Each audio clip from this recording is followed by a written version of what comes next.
जो एक दो बार से पेपर दे रहा है और उसका सिलेक्शन नहीं हो रहा है, तो उनके लिए स्ट्रेटजी के लिए कुछ नहीं निकल पाता है, तो उनके लिए मैथ्स का सजेशन आपको क्या रहेगा? क्वेश्चन एक कंसेप्ट पे अलग अलग तरह के करो, 2 तरह के करो, 3 तरह के करो। ध्रुव को कितने का टेबल आता है? सर ये जो भी आपके माइनस पॉइंट आ रहे हैं, जहाँ गलती ज्यादा आ रही है, आप उनको एक जगह नोट डाउन करो, आप उनको चलते फिरते एक बार देख लो।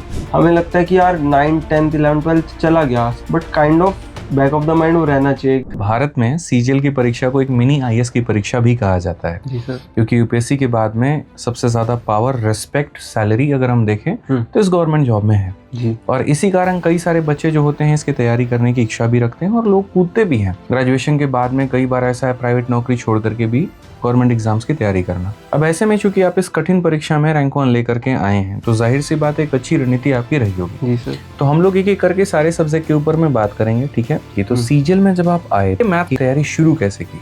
सबसे पहले तो आपकी बैकग्राउंड कुछ भी हो, बट आपको एक बेस तो बनाना पड़ता है, मैं मानता हूँ ऐसा, और उसके लिए जरूरी है कि आप अपने बेसिक्स क्लियर करो पहले।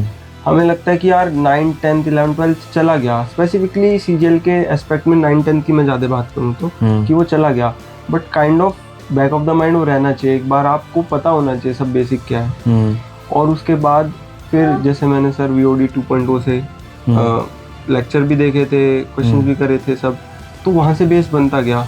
और एक चीज़ ये रहती है कि VOD की बात की जो लेक्चर्स है ना, आप अपनी पेस पे देख सकते हो, ये बात सही है ना?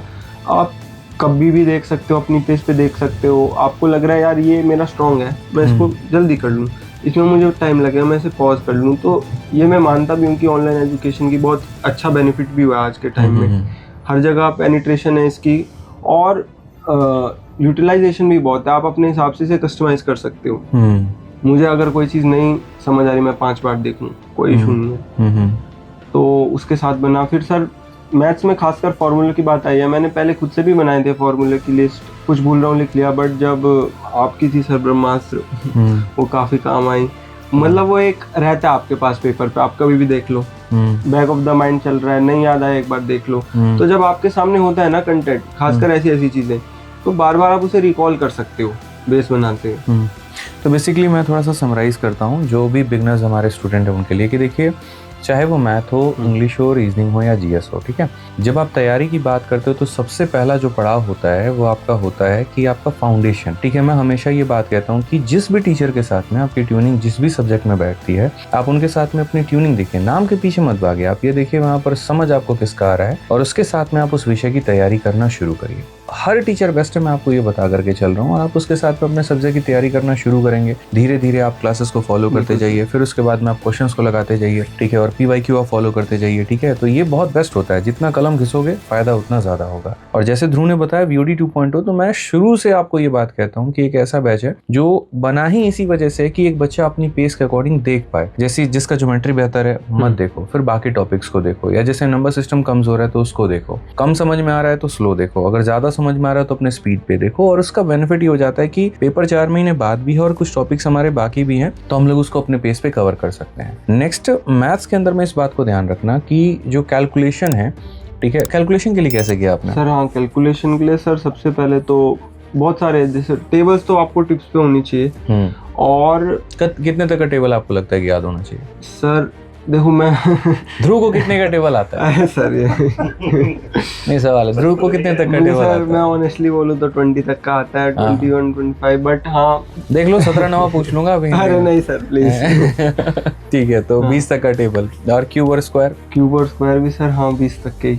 20 तक के, हाँ, पर वो फिर डिपेंड करता है, मतलब होना तो ज्यादा चाहिए, बट वो कंपनसेट आप किस तरह से करो उसे। कैसे कंपनसेट करते हो आप? सर कैलकुलेशन मतलब, और कोई जैसे कोई क्वेश्चन आ रहा है, मान लीजिए कैलकुलेशन की तो जरूरी है, बट ऐसे क्वेश्चन जो जिसमें कैलकुलेशन का नीड ना हो, जो आप ऑप्शन से एलिमिनेट कर दो, उस तरह से। ऑप्शन एलिमिनेशन टेक्निक में सिखाता हूँ 3। पहला यूनिट जेड, डिविजिबिलिटी, डिजिटल सम। एग्जैक्टली, ठीक है, डिजिटल सम जो है आप देखो बहुत जरूरी है, शॉर्ट ट्रिक्स, वरना इतने बड़े बड़े कई क्वेश्चन होते हैं यार, आप नॉर्मल मेथड से जाओगे आपके वो ही 2-3 मिनट ले लेंगे, तो वो फिर फायदेमंद। तो डिजिटल सम पढ़ा था आपने?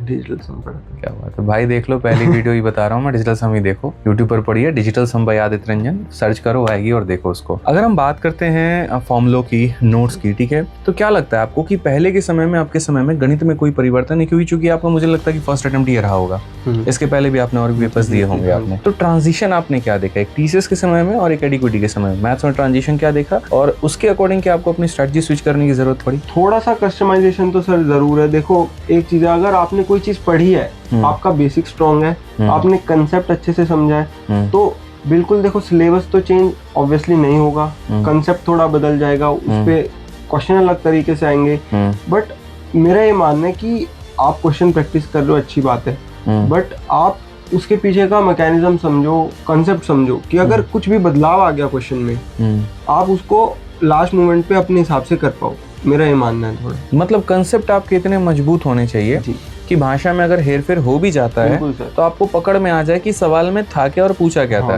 जैसे इस बार अगर हम लोग एडिक्विटी के क्वेश्चंस में देखें तो कुछ सवाल के अंदर में काफी ऐसे डेटा थे जो इरेलीवेंट थे, जबरदस्ती के डाले गए थे, बिल्कुल, लेकिन अगर हमें समझ में आ गया सीपी दिया है और सीधा एसपी दिया, प्रॉफिट परसेंट निकालना है, तो एमपी की कोई जरूरत नहीं है वहाँ पे, ठीक है।